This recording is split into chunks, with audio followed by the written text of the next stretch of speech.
Students, good morning all of you. आज हम पढ़ेंगे कवि नागार्जुन की कविता यह तुम्हारी दंतुरित मुस्कान। इसमें कवि नागार्जुन ने बताया है कि जो छोटा बच्चा होता है उसके जो नन्हे नन्हे दांत होते हैं और जब वो हंसता है तो उसकी वो मुस्कान बहुत ही अच्छी लगती है। इसमें कवि बता रहे हैं कि वो प्रवासी यानी कि घर से बाहर रहते हैं और जब वो आते हैं तो जो अपने छोटे बच्चों को देखते हैं तो उसको वो बहुत ही अच्छा लगता है। और इसमें ये भी बताया है कि छोटा बच्चा जो होता है वो बहुत ही कोमल और नाजुक होता है। उसका देखकर जो कठोर से कठोर हृदय मनुष्य है वो भी उसका भी मन पिघल जाता है। तो यहाँ हम देखेंगे कि कवि छोटे बच्चे की जो नन्हे नन्हे दांतों की हंसी है वो उन्हें कैसे दिखाई देती है। तुम्हारी है दंतुरित मुस्कान, मृतक में भी डाल देगी जान। कवि कह रहे हैं कि तुम्हारी जो ये छोटे छोटे नन्हे नन्हे दांतों की जो हंसी है, यानी कि जब तुम हंसते हो और तुम्हारे नन्हे नन्हे दांत दिखाई देते हैं तो वो मुस्कान बहुत ही अच्छी लगती है। वो ऐसी होती है कि वो मरे हुए मनुष्य में भी जान डाल देने वाली होती है। धूली धूसर तुम्हारे ये गात, धूली धूसर धूल मिट्टी से सने हुए तुम्हारे ये गात, गात मतलब शरीर, कि तुम्हारा जो ये शरीर है जो धूल मिट्टी से सना हुआ है उसको देखकर ऐसा लगता है जैसे छोड़कर तालाब मेरी झोपड़ी में ही खिल रहे जलजात। जलजात का अर्थ होता है कमल, कि तुम्हारा जो धूल मिट्टी से सना हुआ शरीर है उसको देखकर ऐसे लगता है कि जैसे कमल का जो फूल है वो तालाब को छोड़कर मेरी झोपड़ी में खिल रहे हैं। परस पाकर तुम्हारा ही प्राण, परस का मतलब होता है स्पर्श, पिघल कर जल बन गया होगा कठिन पाषाण। कठोर, पाषाण का अर्थ होता है पत्थर, कि जो जिसका हृदय पत्थर के समान कठोर है, अगर वो तुम्हारे का स्पर्श कर ले, तुम्हारे स्पर्श से कठोर पत्थर भी पिघल कर जल बन जाए। इस अर्थात कवि कह रहे हैं कि जिस मनुष्य का हृदय पत्थर के समान कठोर है वो तुम्हारा स्पर्श पाकर वो भी पिघल जाएगा। एक बार इसको फिर से देखते हैं। तुम्हारी यह दंतुरित मुस्कान मृतक में भी डाल देगी जान। कवि कह रहे हैं कि जो तुम्हारे नन्हे नन्हे दांतों वाली जो हंसी है वो मरे हुए मनुष्य में भी जान डाल देने वाली होती है। धूली धूसर तुम्हारे ये गात, छोड़कर तालाब मेरी झोपड़ी में खिल रहे जलजात। कवि कह रहे हैं कि तुम्हारा जो धूल मिट्टी से सना हुआ शरीर है उसको देखकर ऐसा लगता है कि जैसे कमल के फूल तालाब को छोड़कर मेरी झोपड़ी में खिल रहे हैं। परस पाकर तुम्हारा ही प्राण, पिघल कर जल बन गया होगा कठिन पाषाण। कवि कहते हैं कि तुम जैसे जीवन वाले, यानी कि खुशी, तुम जो खुश रहते हो उस तुम जैसे जीवन वाले का स्पर्श पाकर कठोर पत्थर भी पिघल कर जल बन जाता है। अर्थात कठोर हृदय मनुष्य भी बिल्कुल दयावान बन जाता है, उनका हृदय भी पिघल जाता है। छू गया तुमसे कि झड़ने लग पड़े शेफालिका के फूल, बांस था कि बबूल। अब कवि कह रहे हैं कि चाहे बांस का पेड़ हो या बबूल का पेड़ हो, बांस में देखो बहुत बड़ा पेड़ होता है और बबूल में कांटेदार झाड़ियाँ होती हैं, बहुत सारे कांटे होते हैं। तो कवि कह रहे हैं कि तुम्हारे छूने भर से बांस या बबूल के पेड़ से भी शेफालिका के फूल झड़ने लगते हैं, यानी कि तुम्हारा जो स्पर्श है वो इतना कोमल है कि जैसे शेफालिका के फूल हों। तुम्हारे छूने भर से बांस या बबूल के पेड़ से भी शेफालिका के फूल झड़ने लगते हैं। तुम मुझे पाए नहीं पहचान, देखते ही रहोगे एनिमेस। कवि कह रहे हैं कि कवि घर से बाहर रहता है ज़्यादातर, इसलिए वो कह रहा है कि तुम मुझे पाए नहीं पहचान। इसलिए कवि को जब उस बच्चे ने पहली बार देखा तो कवि कहते हैं कि तुम मुझे पहचान नहीं पाए, इसलिए तुम मुझे एनिमेस, एकटक या लगातार, कि इसलिए तुम मुझे एकटक या लगातार देख रहे हो।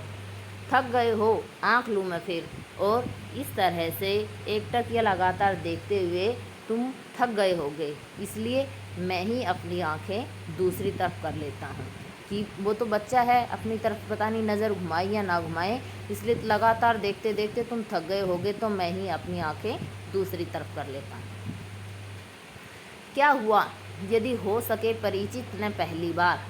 और अब कवि कह रहा है कि यदि पहली मुलाकात में हम दोनों की जान पहचान नहीं हुई तो कोई बात नहीं। यानी कि पहली बार देखा है, छोटा बच्चा है, जब किसी अजनबी को देखता है तो लगातार उसको एकटक देखता रहता है और उसकी पहचान नहीं पाता।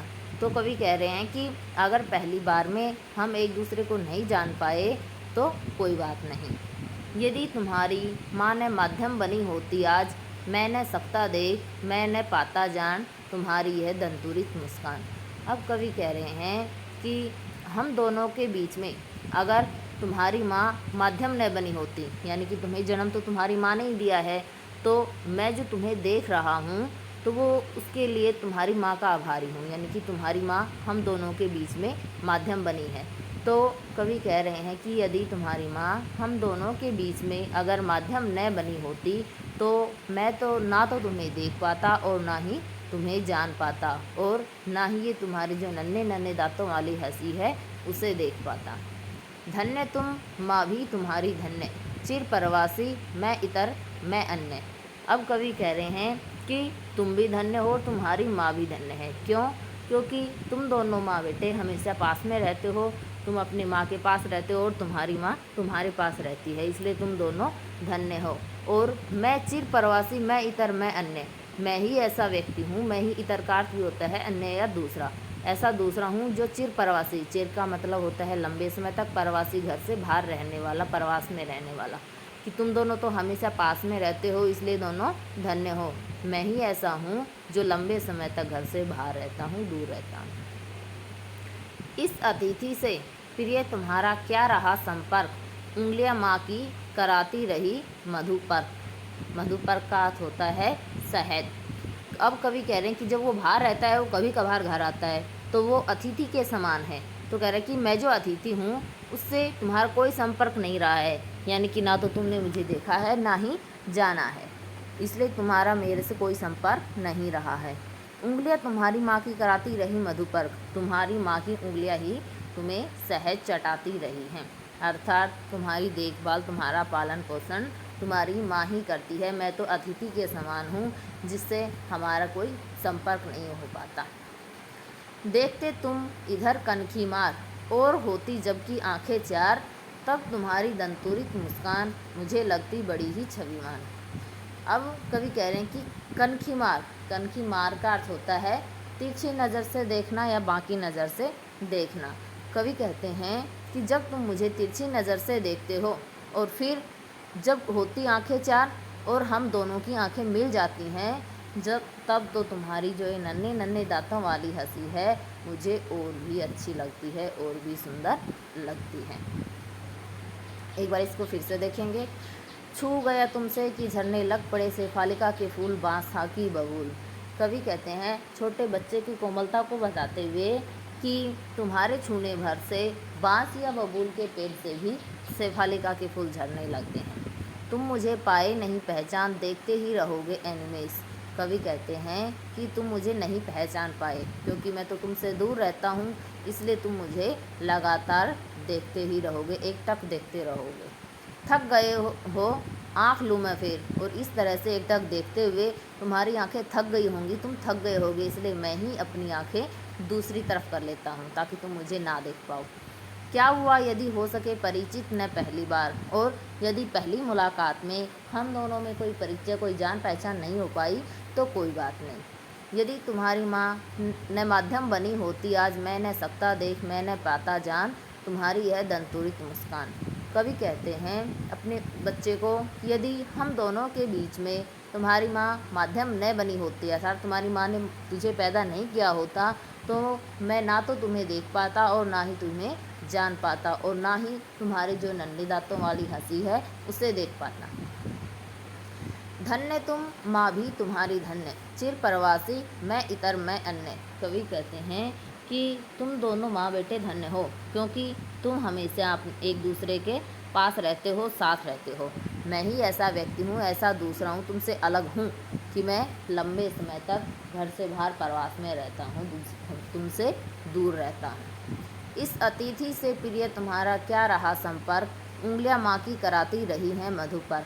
कवि कहता है कि मैं तो तुम्हारे लिए अतिथि के समान हूँ जिससे तुम कभी कभार मिलते हो, और हम दोनों में कोई संपर्क नहीं रहा है। तुम्हारी माँ की उंगलियां ही तुम्हें सहज चटाती रही हैं, अर्थात तुम्हारी माँ ने ही तुम्हारा पालन पोषण किया है। तुम्हारी माँ ही तुम्हारी देखभाल करती है, तुम्हें खिलाती पिलाती है। देखते तुम इधर कनखी मार और होती जबकि आंखें चार, तब तुम्हारी दंतुरित मुस्कान मुझे लगती बड़ी ही छविमान।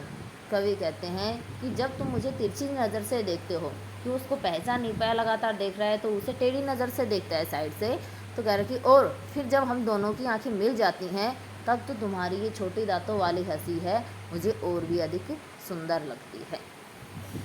बच्चों, आपको इसका हिंदी अनुवाद अपनी नोटबुक में करना है। अगर कोई डाउट हो तो मुझसे क्लियर कर लें। ओके।